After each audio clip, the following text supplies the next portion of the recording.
This is TLV1.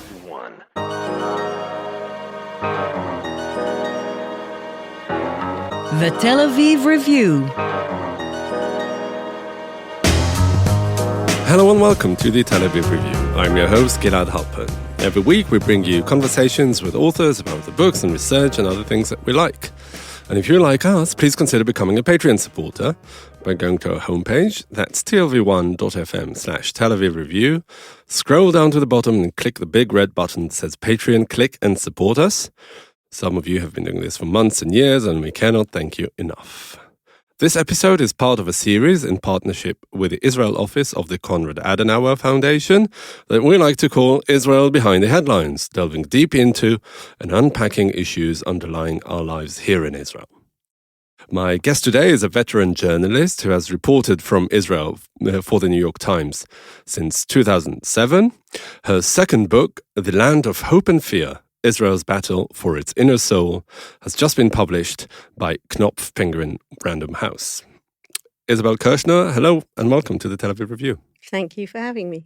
So you've been covering Israel for decades, having written thousands of papers, articles, whatever about this country. And I'd like to know at what point you said to yourself, I need to write a book. My newspaper articles are just not enough for what I want to say. And what was it that was missing that you thought a book could capture? Well, I wrote a first book many years ago. And after that, I think I swore I wouldn't write another one. But as the years went on, obviously that itch comes back. Writing a book gives you so much more freedom than you have writing for your newspaper or website. Why is that? Well, first of all, you're do not have an constrained. You totally have an editor, Yeah. but you don't hear much from your editor basically till the end. Right. So you get to have fun and do your own thing for a long time. But you have the space. You're not constrained by either, tight time deadlines or 1,000-word limits. You get to express yourself. You get to put in all that descriptive color that gets cut out of your articles for the paper when they run over the limit. Yeah, so in terms of content, really, what sort of benefits did it yield, all this freedom? So you get to delve. You get to delve deeply. You get to go out, meet people, either people you've always wanted to go and meet for some reason and never really had the reason or time to, or random people that you've come across who turn out to be fascinating because almost everybody in this country has a story. But this is not something that you do on a day-to-day basis. I do that, but this gives you the liberty to take it wherever you want, to go back in time, to look at the generational changes in the country, and how it does or doesn't all fit together in a way that any single story for a paper just can't do. Mm-hmm. So what was the when did the itch come back? Was it a certain development, political development, or something like a phenomenon that you put your finger on and said, okay, this requires something deeper, broader? Well, it's actually the impetus didn't come from me, surprisingly enough. There was an editor at Knopf, at the publishers, the vice president, Jonathan Siegel, who was looking for somebody to write a book. He said that he used to know who the Israelis were, and he no longer felt that way. He had no idea. And he wanted somebody who could explain who the Israelis are today. Mm-hmm. And a mutual friend made the match. When he first approached me with the idea, I just instinctively and immediately said, that is exactly the book I am ready to write and really want to write. And you can't write a book unless you're pretty passionate about the subject, because course. it's an undertaking. Yeah. But I and knew you have many opportunities down the line to hate it with a passion. that's yeah. absolutely Yeah. true. But I knew that this was the one for me, Yeah. and how to go about doing it, and exactly what shape and form it would take was a process. I obviously still had to submit a proposal. The first one he didn't like, the second one he did, and then we were off. So you had this back and forth with him all the time, and you discussed exactly that thing. I mean, that that thing called this collective called Israelis is out there, and he doesn't know it. You know it, of course, better, and you're there to communicate that. I don't know if the new face of Israel is really the term, but something, a new sort of evolution of Israelis. What was it specifically that things that he thought he didn't understand, and you knew he and other readers did not understand about the new Israelis? Well, to be honest, I was learning it as I was going along, because even though I have lived here for over 30 years and have been working here as a journalist covering Israel for all that time, as I said, it still gives you an opportunity to look into the society in a different way, through a different lens, with a different time frame and time scale. And I was really looking at I think for me, I honed in on generational change. Okay, you feel somebody abroad, or, whoever it is, even somebody in the country, feels they know the old Israel, but it's changed so much. How has it changed? Is it demographic? Is it just the political shifts? Is it the generational shifts? Or is it all of those together, which of course it is? I set out not really knowing what I was going to find, or even really knowing what I was looking at or looking for. It was a journey. And rather than just a geographical journey, it was a very social journey.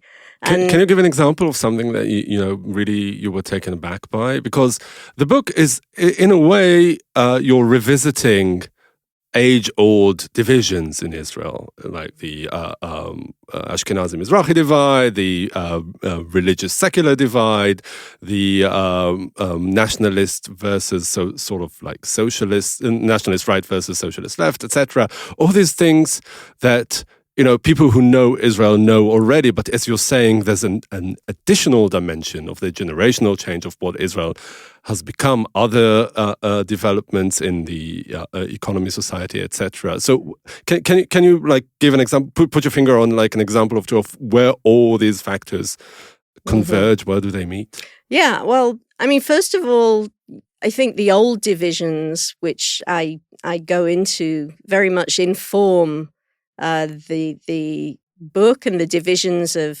Israeli society today. But the divisions have kind of morphed. They've changed, and the Israelis have changed. The demographics have changed. The calculuses have changed. The politics have changed, along with the politics around the world. But I think, if you look at, for example, you mentioned the secular religious divide. Okay, you had at the beginning of the establishment of the state, the status quo agreement, where you had Ben Gurion making a kind of deal with the small, at the time, ultra-Orthodox community, where they would not oppose the state in return for an autonomous education system and certain basic ground rules like kashrut, kosher food in the public space, in public institutions, the Sabbath, no transportation on the Sabbath, and so forth. Now, first of all, demographically, you have a massive shift because the ultra-Orthodox community here has grown exponentially. And that has caused a tremendous change in the religious secular balance here. So you're talking about political power of the Haredim. You're talking about something like 16% of 18-year-olds now being part of the Haredi community, and for the vast majority not going into the army. So that has implications for the whole ethos here of the so-called People's Army. You have the Russian-speaking Aliyah of the 1990, late 80s through the 90s of 1 million people who came here. Within that community, largely, you have about 400,000 Israelis who are fully entitled to come here as immigrants under the law of return, but who are not halachically Jewish, not considered Jewish under the Orthodox interpretation of Jewish law, which is the interpretation which is official here. And, Reform Judaism, which is, and conservative Judaism, all those liberal progressive streams, which are the majority of North American Jews, at least, who are affiliated with, those are not recognized officially here. Therefore, you have a whole new problem of hundreds of thousands of people who can't officially get married here because, there's only religious marriage in Israel. There is no civil marriage. What we're seeing today is kind of chaos because that old status quo agreement that left the chief rabbinate, which has become increasingly strictly Orthodox, in charge of all these life cycle events like marriage and divorce, you're just finding not only the, members of the Russian-speaking community who aren't Jewish doing their own thing, but increasingly huge numbers of Israelis from mainstream Jewish families deciding to opt out of that. I can tell you just personally that, I think out of the last 10, 12 weddings I've been to in Israel in the last 2 years, I think one of them was an official wedding. Official as in religious? Official in terms of religious, authorized by the chief rabbinate, registered in Israel as a marriage. And everybody else is just doing their own thing, having their friends or brothers marrying them. and these are now common law couples, common law spouses who are not registered as married unless they choose to go abroad, go to Cyprus or wherever, as people used to do in the old days, and get some kind of municipal marriage certificate and come back and register it here. But many people are not even bothering to do that. So it's all changing. It's all breaking down. It's chaos. So this is really my question. Is it really changing and breaking down, or is it really just the same old problems, only amplified because of, demographic changes, etc.? And if it is, are we nearing breaking point? Well, look, we're nearly 10 million people now. So everything gets magnified and amplified. Divisions seem more fundamental. And, you have a changing of the guard as well, with the kind of new elites here and the old elites being discounted as privileged, entitled, no longer relevant people. I think I had one kind of aha moment, working on this book, where I realized, probably when I was 3 chapters into my first draft, that what I was actually writing about in terms of contemporary Israel was Netanyahu's Israel to a large extent. Books have been written about Netanyahu, but not so much about the Israel that he has shaped, because he's the longest serving prime minister we've had. He overtook Ben-Gurion a couple of years ago, and of course came back into power in the November election, and has very much shaped the country for good and for bad in his image, in a way.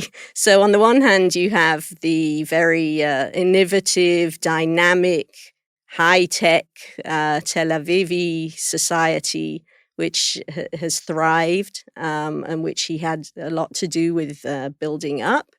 And he, of course, has played an outsized role on the world stage in terms of Israel's standing. But on the other hand, he's been a very divisive leader, especially in the last 3-4 years since he's been under investigation and then charged with corruption and is now on trial. And, has become increasingly divisive. And I think this is all coming together. You see the shifts in the politics and the leverage of the different sectors of society as they've grown stronger in numbers. You see the divisiveness and the toxic rhetoric here.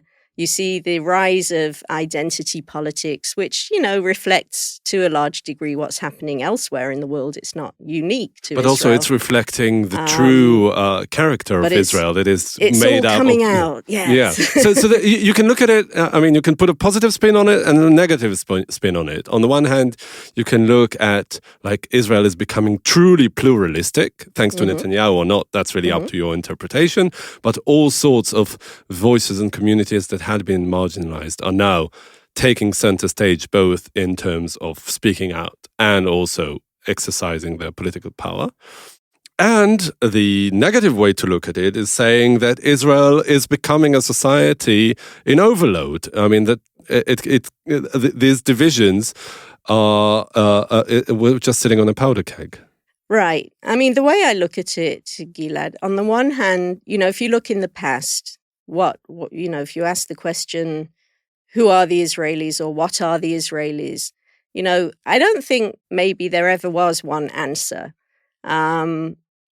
But if you look in the early years of the state or the early decades of the state, and even pre-state, there were huge divisions. I mean, the Jews were fighting each other, but, everybody had some kind of common purpose.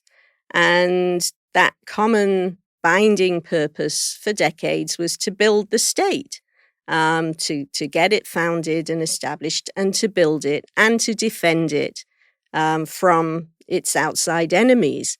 Now, we're 10 million strong. We're a thriving country, prosperous and in many ways very strong, a regional superpower, one of the world's cyber superpowers, if you will. But that common goal has kind of crumbled because the country's built. Okay, so it's like, what now?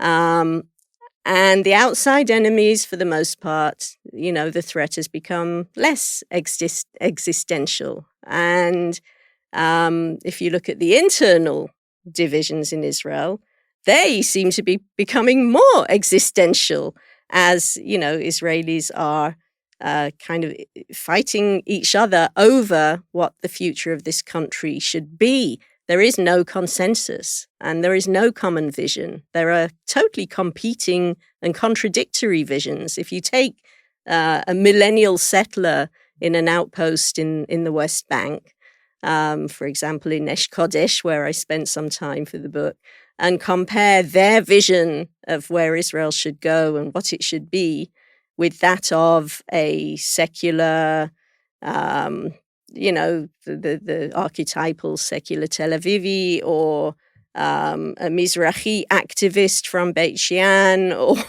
wherever, or an ultra-Orthodox young journalist working in a digital Haredi site in Bnei Brak. I mean, everybody has a completely different vision of what this country should be and where it should go.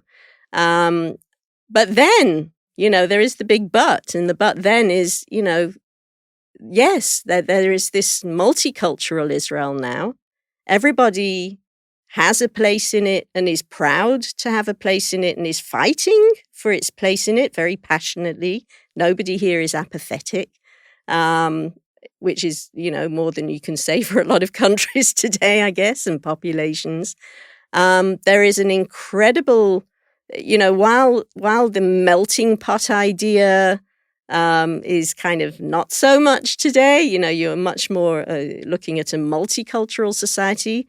There is nevertheless an incredible sense of Israeliness. There is an Israeli identity. There is an incredible culture, Hebrew culture, and in Arabic too, and in Russian increasingly, as the young generation of activists who call themselves the 1.5 generation, who came here as children and grew up in Russian-speaking homes but went to Hebrew-speaking schools.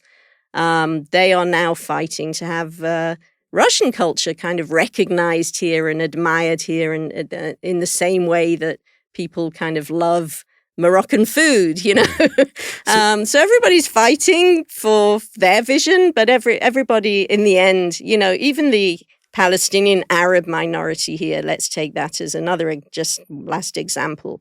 Their identity is very much unique. They are Palestinian Arab Israelis.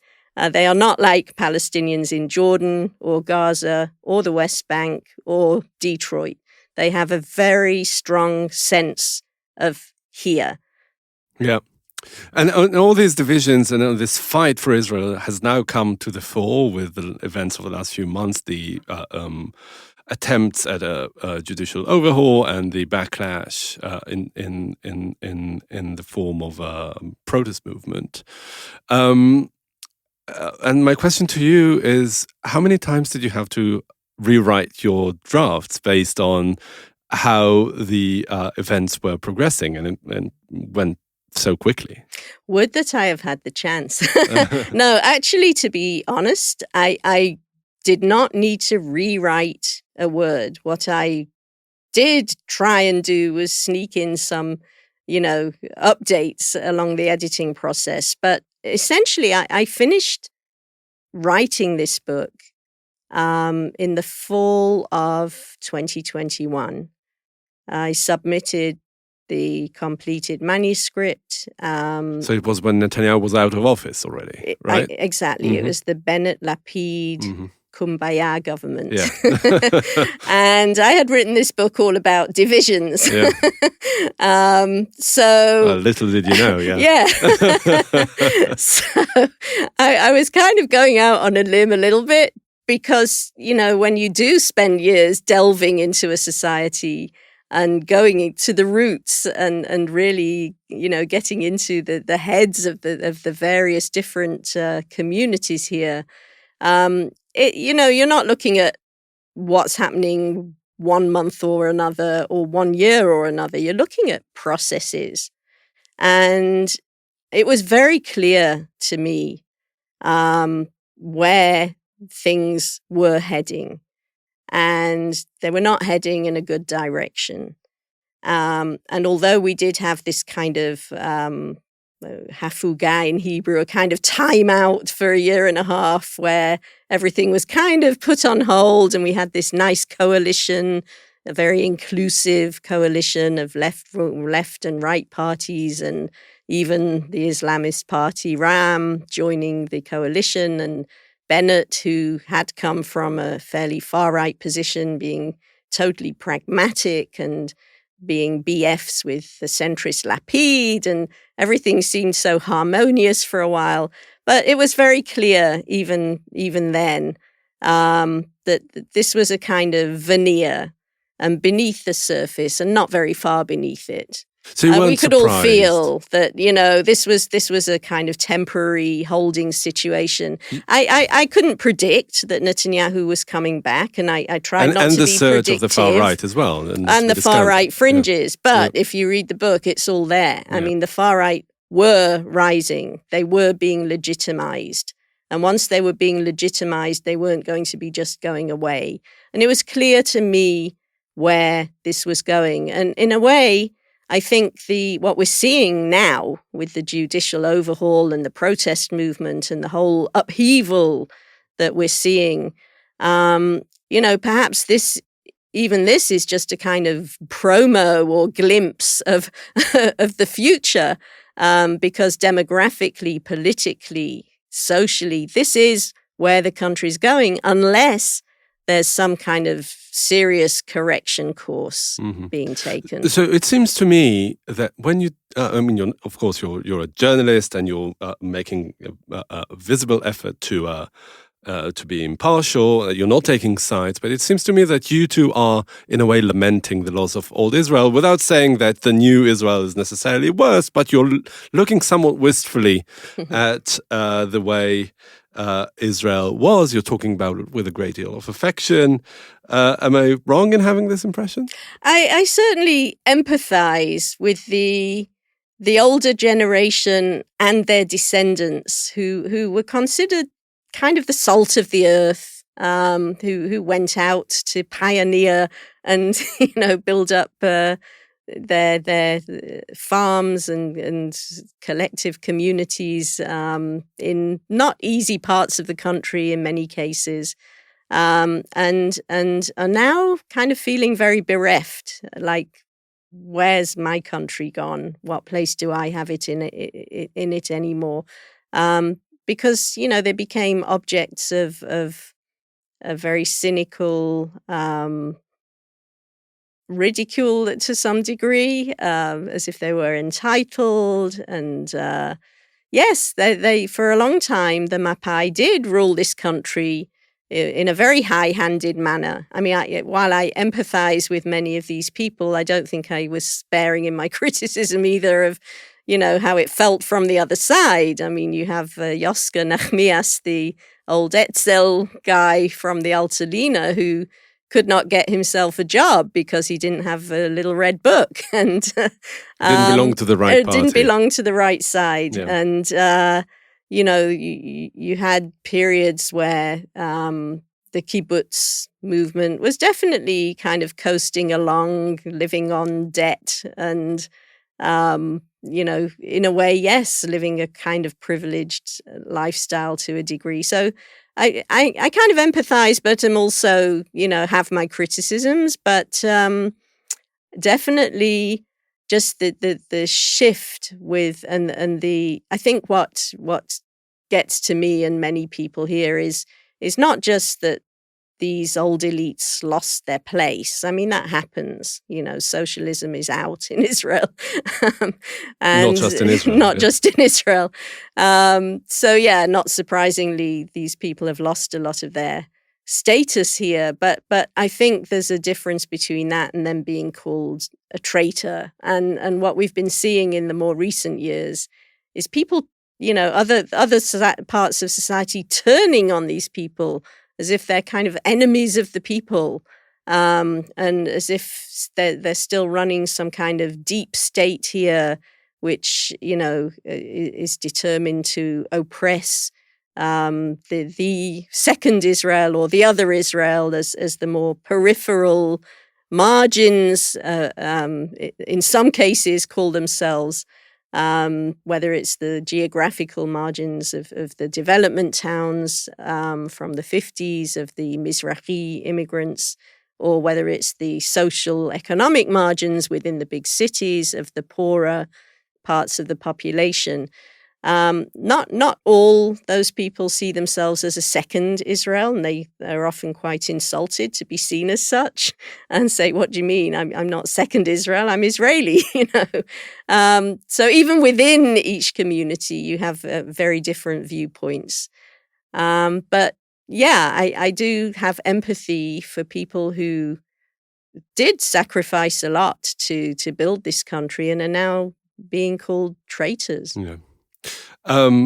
You, Isabel, appear in the book as well, but as a briefly supporting actress, I would say. Yeah, you do write occasionally yes. in the first pronoun. Now, it's clearly not a classic memoir, but do you see in it any sort of like an opportunity to look back and reflect on your life here, on your work here, and in a way tell your story via telling the story of Israel and what Israel has become? That's a very interesting question. I've never actually asked myself that or been asked that. That's why I'm getting the big since bucks. You raise it, yeah. Good one. I think in a way I have seen Israel change. I've been here since 1990. I first spent time here. I did a gap year here when I was, between school and university. In the 1980s. And then, not to make light of it, but you could only get like yellow cheese or white cheese, right? There was like two kinds of cheese. And now, obviously, there's your Israeli-made goat cheeses and camembert and fine wines. And yes, I have personally seen the country change. I've personally brought up a family here. And put them through Israeli schools and the army, and been working all along, having this kind of dual personality of being an insider and an outsider at the same time, where I'm, living the life here, living the story here, and contending with it like any other Israeli citizen, but at the same time, trying to look at it from the outside in order to be able to tell it to a readership abroad. And in a way, the book is a kind of continuation or reflection of that process. I was able, I mean, it's not a memoir, it's not about me, but I was able to go back to certain places. For example, in the kibbutz chapter, I often like to find some kind of personal connection with places I'm writing about if I can. So I decided to go back to my kibbutz, to the one where I was when I was 18, doing my first Ulpan 5-month spoken Hebrew course, and just see what I found. And I only had like one friend left at the kibbutz, who was a kibbutznik who'd been born and brought up and was still there. And, I said, I want to meet the old timers. I want to meet the new people, and I just showed up a couple of times myself and bumped into people. And I kind of had a very emotional reaction there. I think it maybe comes through, because what I found was so, well, if I'm going to be nostalgic about my time there, I came back and it was gone. And this is the story of the kibbutz, and it's also the story of Israel. And of Israel, isn't very it? much so. You're basically telling the story of a new Israel and an Israel that is no longer there. And it's the process that I have lived through and been through and written about. And here I had my platform to just take it wherever I wanted. Yeah. So, yeah. And also writing a book, as you said in the beginning, gave you some sort of liberty, but also like unshackled you from that prism of writing for the New York Times that is always under a lot of scrutiny and a lot of criticism for misrepresenting, either way you look at it. I mean, it almost seems like you can never do your job right and have everyone happy. And probably that's also some sort of a badge of honor. But also, so my question is, writing this book and having that liberty that it entails, did it make you reflect on the process of writing for the New York Times and reporting and telling the Israel story through that prism in a different light? I think, if I just take that, how you laid out the scrutiny thing of writing for the paper. And yes, there is that kind of cliche or adage that, well, if everybody's complaining, you must be doing something right. I don't necessarily subscribe to that. Maybe you're doing everything wrong, Everybody could be wrong, yeah. Occasionally, not occasionally, quite often, people do have constructive criticism, which I try to take on board. And still, I'm not somebody that blocks criticism unless people are being really hateful and rude. But, if people have something constructive to say, I'm all ears, you never stop learning. And I think, honestly, that writing the book wasn't too different for me. Yes, I was liberated from word limits and tight deadlines. And I had a little more freedom to express myself and, go a little deeper into my own analysis and perspective of on all of this. But at the same time, I mean, I could say, well, I wanted to keep my day job, but it wasn't a matter of trying to be impartial. It was just being me. And when I'm writing for the paper or writing my own book, I'm basically just trying to be as intellectually honest with myself as I can be. There isn't always, there is objective truth. There are facts. There is also, that whole, are you going to empathize with one side and not the other? Well, maybe it comes through in the book that I might empathize more with one sector than another, or feel more identity with myself with one or another, or feel more concerned about, the actions of one side or another. But I think that's all honestly doing a service to your readers, whether they're newspaper readers or book readers. I'm not going to totally hide my analysis of a situation either way. Yeah. I think at the bottom line, impartiality is what people used to strive for. I think what I strive for is just to be fair, to give people voice. And I think that in a book, you can just do that so much more than you can in a newspaper article. And whether you agree or disagree with somebody, you can give them voice. You give them space to express themselves. You can then tell people what you think about what they said. But, at the end of the day, they are getting a voice. Yeah. You can also be fair to an interviewee in a long-form interview show as opposed to sound bites in a news bulletin. Isabel Kirchner for the New York Times and the author of the new book, The Land of Hope and Fear, Israel's Battle for Its Inner Soul. Thank you very much for joining us today. Thank you. It's been a pleasure. And also many thanks to Itai Shalom, the manager of TLV1 Studios, and to the Konrad Adenauer Foundation for their generous support. Now we've got a request, because most of you listen to us on the Apple Podcasts app, and would like to ask you to please consider writing us a review. You too can support us by going to our homepage and subscribing on to our Patreon campaign. Check out our archive. It has probably close to 1,000 interviews already. Like us on Facebook, follow us on Twitter, and most important, join us again next week for another edition of the Tel Aviv Review. And until then, from us here in Tel Aviv, goodbye.